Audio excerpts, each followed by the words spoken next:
Hi, this is Scott Campbell at Salt3D. Welcome to video 4 on our series dealing with aerial object identification using our deep learning tool inside of Engine. In this video, we're going to show you how to use the model that you've previously trained to identify objects in your aerial imagery.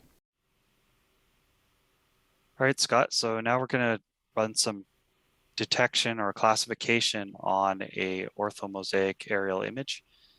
So again, I've opened the engine viewer here. We're going to add our orthomosaic. I'll add it this way this time. And I'm going to go to the training data folder, select that same image.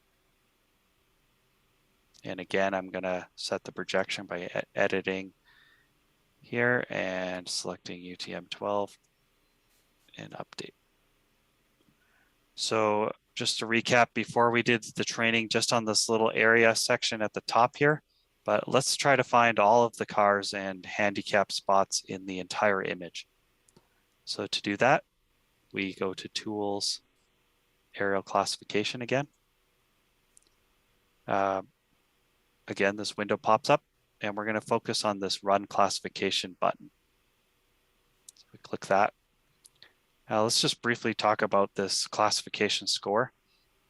So this is the level of confidence that for each result, the level of confidence that the algorithm has on that, whether that object, say, is a car or is a handicap spot. And, I recommend, especially for aerial images, I recommend starting with a value of probably maybe as high as 90%. Maybe you can even go higher depending on how well you've done your training. But this will reduce any of the false negatives that occur. The higher you get, it'll be more confident that this is a car or not. If you have a weird shaped, some vegetation or something that may look like a car, this might be a number you can tweak to hopefully remove that value or remove that object. So just to recap, the classification score there, you got there 0.9, so that's like a 90%. So the higher that number, the more confident it is that it's what it has found is actually what you're looking for. But that means there's going to be a number of those objects that it didn't label. So the higher that number, the more what we would say is a false negative. So it's ignored something that it should have picked up, the higher that number is. That's right. And the further you go the other way, if you were to go down to, say, maybe 0.1, it's going to start thinking everything is what you're looking for. So it's very much a balancing act. Again, as within deep learning, the answer is it depends. You need to play with that number. So as you say, start with a certain score, see the results, and then you can adjust to see where your sweet spot is. That's right. So after we define the classification score, we got to select the model that we just created. So click Select Model. We're going to go to that My Results folder and select this PTH file that was created.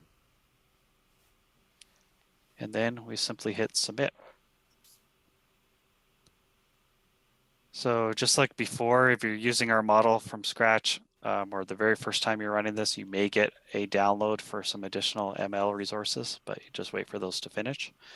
But in my case, it's just started right away. You can see the progress increasing here. It's pretty quick on a single tile.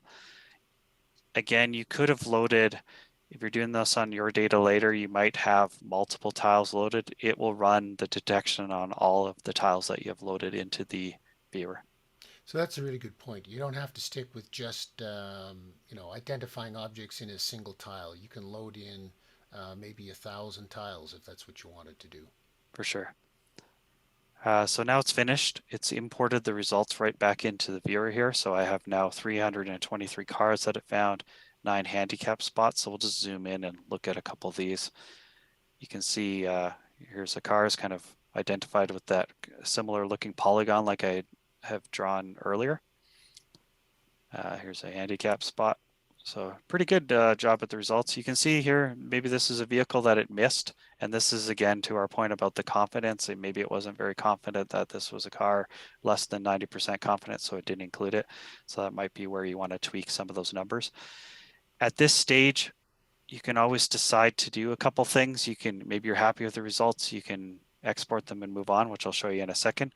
Or what I recommend is, maybe fine tuning your model a little bit. And so that might involve going through, making some adjustments on some of these polygons, say right clicking on them and going, right clicking on them and just dragging out these vertices and maybe making them a little more defined, or whatever you would like to do for those.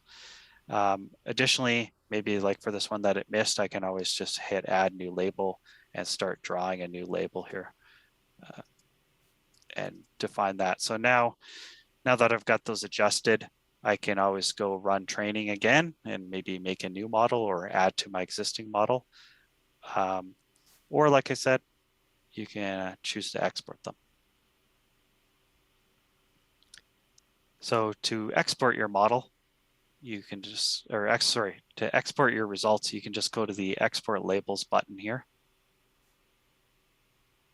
And you have a few options. So I mentioned the 3DL file before. You can stick with that if you want to stick with the format that Engine supports for loading in those images, or those image labels. Or you can export them as a DXF or a shapefile.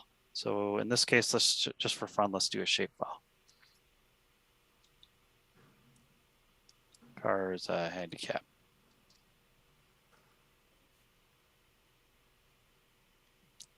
So there we go, saved instantly here. And we can look at in here in the My Results folder. Here's the cars and handicap shapefile. And of course, these exports, like the shapefile or the DXF, can be used to import back into Engine at a later point, if that's what you want to do. You can import them into Encompass, or even a program like Autodesk's AutoCAD. Yeah, or Esri, whatever you'd like there. Yep. There are a few key points from this video. First, please take a look at our documentation to see what our recommendations are for your computing environment. The greater or more powerful your computer, of course, the faster this process will be. You should also try different settings for your classification score to see which works best for your model. Finally, remember that when you're finished, you can export your results in 3 different formats. If you're going to re-import your results back into Engine, we recommend you use the 3DL format. If you're going to export to other programs, then use the Shape or DXF format.